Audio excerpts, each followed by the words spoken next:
Thank you, Jim. It's an honor to be here to share this information with you today because it is possible to have freedom even in the face of grief and loss.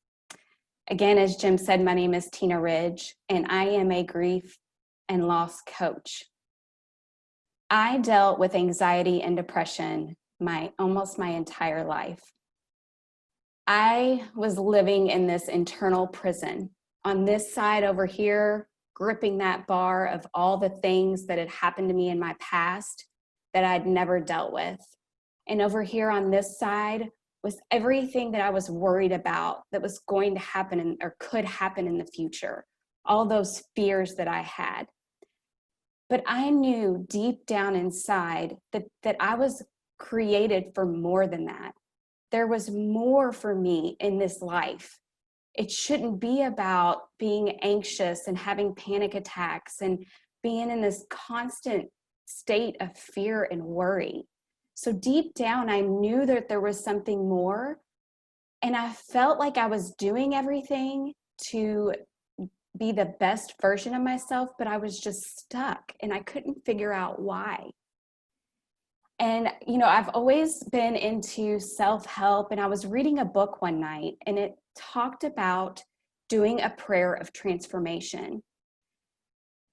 And I just remember this overwhelming feeling that I call spirit was just talking to me that said, Tina, you've got to do this. You've got to do a prayer of transformation.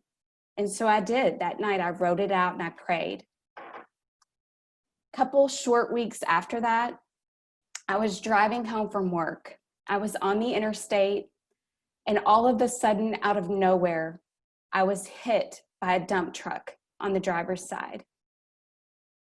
The dump truck hit me and spun my car sideways and continued pushing me forward for what felt like an eternity.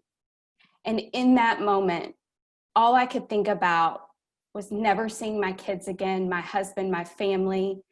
It was a near-death experience for me. All I could think about was I'm dying, and I was just waiting in that moment for my car to flip and for the lights to go out. But by the grace of God, that didn't happen. What did happen for me after that traumatic event, and what's common after we go through traumatic things, were all of these other old loss, grieving experiences started bubbling up for me again. Things that I had suppressed, many that had happened to me when I was very young, that I had pushed down and never really walked through those emotions for those experiences. It wasn't just death. Death, yes, that is a grieving experience. I had death of loved ones, but it was also being bullied in school and having a traumatic experience with a second grade teacher and having breakups of romantic relationships and being in an abusive relationship with someone who ended up stalking me after I finally ended the relationship. You see, grief and loss, it's not just death and divorce. It's so much more. We have intangible losses. For that car wreck, I had a loss of safety, a loss of control, a loss of what I thought was my life. And the way that I describe this to my clients and to people when I'm doing speaking engagements is that if you would imagine you got a backpack when you left the hospital when you were born, and you're walking along, and every time you experience a loss, you put a rock in that backpack. And it may be a tiny pebble or a giant boulder or anything in between. But if you are not taught how to deal with those things, we just walk along and just continue to chuck those in our backpack. And for me, that car accident was what broke my backpack. And all of those losses just came pouring out. I had a choice at that time. I could have sewed that backpack back up or got a new one and put all those rocks back in there. Or what I chose to do, by the grace of God, is I took each rock out and I evaluated it to see, Is there anything unresolved emotionally for me with this experience in my life? And then I went on this amazing journey of self-discovery and transformation. And I allowed myself to walk through those experiences, to actually feel the emotions that I never let myself feel. And what came from that was freedom. And now I have the tools that I can use when I come up against a loss, a grieving experience. It doesn't make it less painful, but there's a process that we can walk through. And it all starts with our awareness around our emotions and allowing ourselves to feel what is coming up for us. Because when we suppress these feelings, we end up turning to negative behaviors, coping mechanisms, things like food, overeating, undereating, drugs, alcohol, distracting ourselves on the internet, Facebook, reading, anything that we do to distract ourselves from feeling what we need to feel. That's when it becomes negative behavior. Even serving other people, when you're doing it out of that, trying to cope and not allowing yourself to feel what's coming up, it can turn into negative behavior. So the first thing, the most important key thing is awareness. Awareness around what emotions are coming up for you. So I encourage you, when you start feeling a disturbance coming up in yourself, you know it, you can sense it in your body.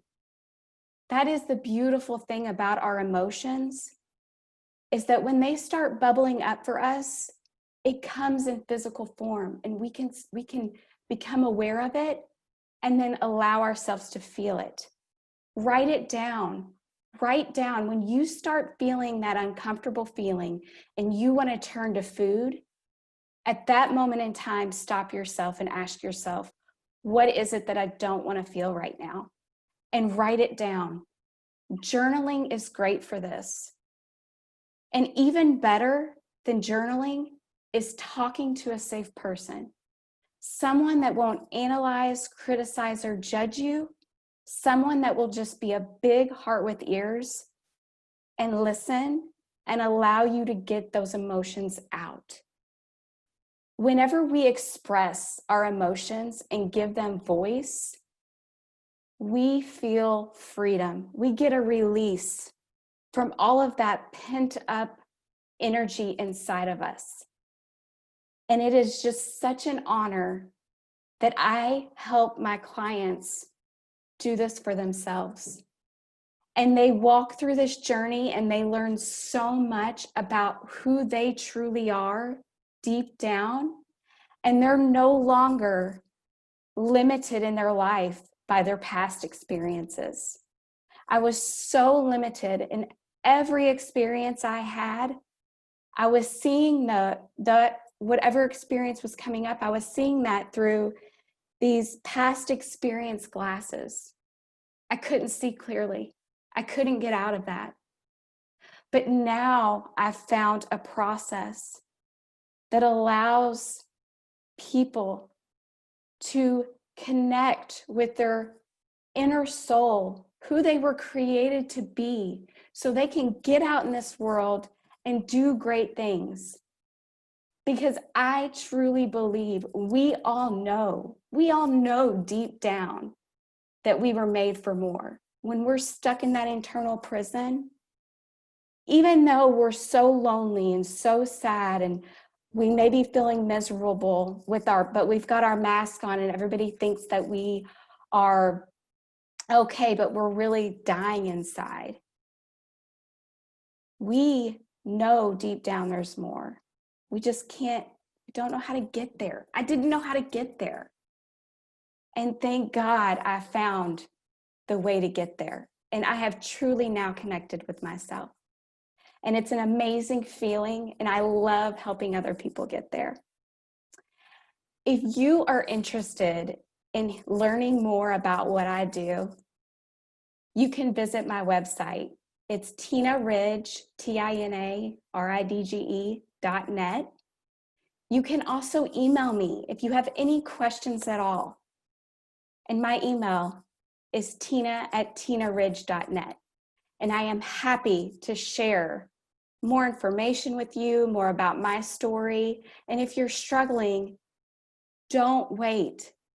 Don't wait to reach out, because you're not alone. You're not alone in this world. And there are people like me that are willing to help you and to get you to the other side and connect you with your true inner self so you can shine for this world. It has been such an honor and pleasure to share my story with you. And I'm just so happy and thankful to be here today. Again, if you have any questions at all, reach out.